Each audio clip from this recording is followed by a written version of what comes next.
तो नमस्कार साथियों, मैं हूं जिग्नेश मेवानी। आज मेरे साथ बात करने के लिए है वेद प्रकाश जी। वैसे वो सबको लपेटते हैं, आज मैं थोड़ा उनको लपेटने की कोशिश करूंगा।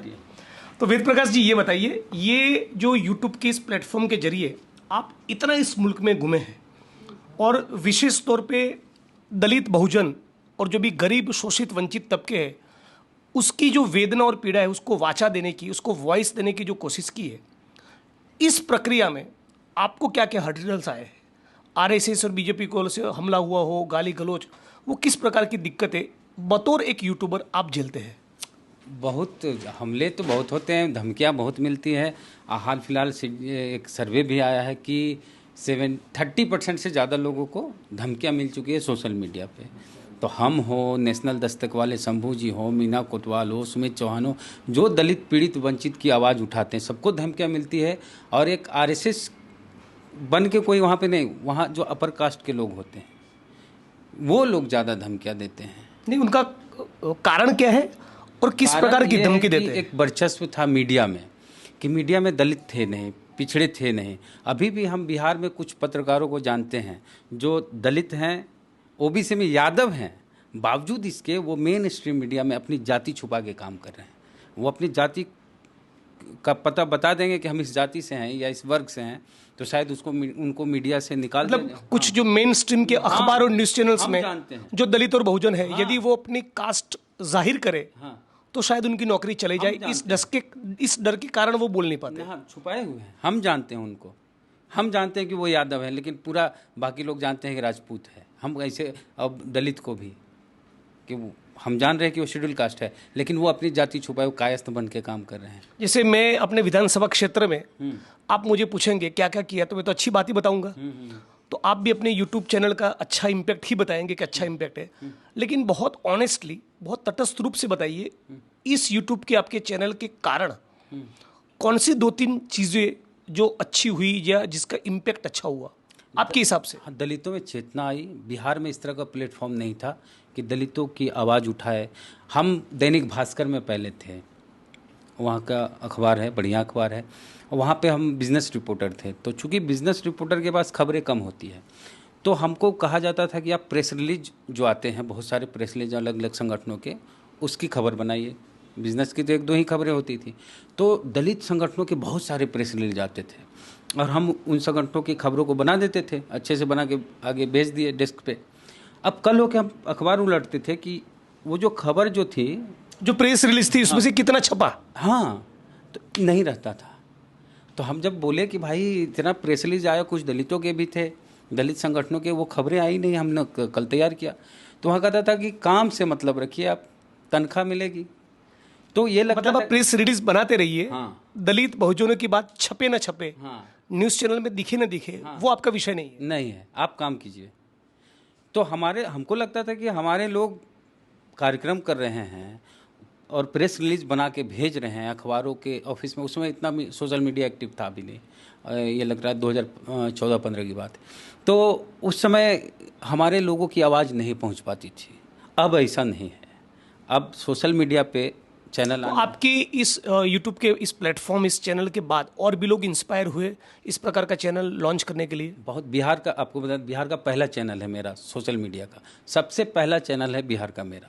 मेरे बाद लाइव सिटीज़ हैं, बहुत फर्स्ट बिहार और बाकी चैनल आए जो काम कर रहे हैं, अच्छा काम कर रहे हैं। बहुत सारे लोग इंडिविजुअल बाद में आए। बिहार का पहला सोशल मीडिया प्लेटफॉर्म पे हमारा चैनल है। और अगर हमारी बात करें तो हम नेशनल दस्तक को देखें तो हमको लगा कि हमें भी करना चाहिए, तो शंभू जी का प्रयास इसमें है। तो शंभू जी है, आप है, और इस प्रकार के दूसरे जो भी यूट्यूब चैनल वाले साथी है, आप लोग साथ में मिलकर कभी कुछ स्टोरी, कोई कार्यक्रम को कवर करना, वो भी कभी प्लान करते हैं? हाँ, बिल्कुल करते हैं। गुजरात में शंभू जी आ रहे हैं, बंगाल में, कोलकाता में हम लोग साथ में काम किए। और एक चीज़ बताएं कि दलितों में जितने भी पत्रकार हैं बहुजन में, चाहे सुमित चौहान हो, अशोक दास जी बहुत सीनियर हैं, शंभू जी हों, उत्तर प्रदेश के नीरज पटेल हैं, मीना कोतवाल हैं, हम हो गए, और कुछ लोग हैं जो कहता है कि लोग ऐसे माइक लेके यूट्यूबर है, तो आप भी यूट्यूबर शब्द का इस्तेमाल कर रहे हैं। तो ये जो दलित पिछड़े बहुजन समाज के जो चैनल हैं, सुमित चौहान, अशोक दास, शंभू जी हैं, हम हैं, मीना कोटवाल हैं, एक पटेल हैं उत्तर प्रदेश, सारे लोग देश के नंबर 1 इंस्टीट्यूट जो है मीडिया का, Indian institute of mass communication, सब वहीं से पढ़ के निकले हुए हैं और सब किसी न किसी मीडिया कराने मतलब कि इनको केवल यूट्यूबर कहकर हाँ। खारिज न किया जाए, ये सीरियस सिंसियर जर्नलिस्ट है। हाँ, तो IIMC JNU कैंपस से पढ़ के लोग आए हुए हैं सब लोग, और कहीं ना कहीं काम, जैसे हम दैनिक भास्कर में काम कर रहे थे, शंभू जी न्यूज़ में काम कर रहे थे, सुमित जी न्यूज़ में काम, मीना BBC में काम कर चुके। मतलब उनके पास मेन स्ट्रीम के अखबारों में, न्यूज़ चैनल्स में काम करने का मौका था, लेकिन दलित बहुजनों की आवाज़ और बेहतर तरीके से पूर्ण स्वतंत्रता के साथ बुलंद किया जाए, उस मकसद से अपना खुद का प्लेटफॉर्म लॉन्च किया है। हाँ, कुछ को निकाला गया दलित होने की वजह, कुछ स्वेच्छा से आए। ये तो आप स्वाभाविक तौर पे दलील करेंगे, या सचमुच ऐसा हुआ है? मीना कोटवाल उदाहरण है इसका। मीना कोतवाल तो खुद कहती कि हमें BBC से निकाल दिया गया। कुछ लोग आए कि नहीं, हम नौकरी क्यों करें, हम जिस मकसद से पत्रकारिता, अगर पैसा कमाना होता है MBA करते, बाकी सरकारी नौकरी के लिए आप अप्लाई कर सकते थे, लेकिन नहीं, लोग इस फील्ड में आए तो अपने समाज की आवाज़ उठाने के लिए आए। बिहार में मतलब कास्ट एट्रोसिटीज़ होना, जाति के नाम पे उत्पीड़न, छुआछूत, वायलेंस गुजरात में भी है, राजस्थान में, मध्य प्रदेश में, महाराष्ट्र में, यूपी में, बिहार में, सभी जगह पर है। बिहार में ऐसी किस प्रकार की कास्ट एट्रोसिटीज़ की घटनाएं होती है जो दूसरे राज्यों में नहीं होती? देखिए, राजस्थान की बात करें, सबसे खराब तो हमको वहाँ का लगा कि घड़ा छू दिया मटका को, तो बिहार में, बिहार पे आ गए। तो ये चीज़ नहीं है कि मटका छू दिया बिहार में किसी सवर्ण का दलित तो मार देगा, ऐसा नहीं होता है। बिहार में एट्रोसिटीज होते हैं दलितों पर, उनके ज़मीन को कब्जा कर लिया जाता है।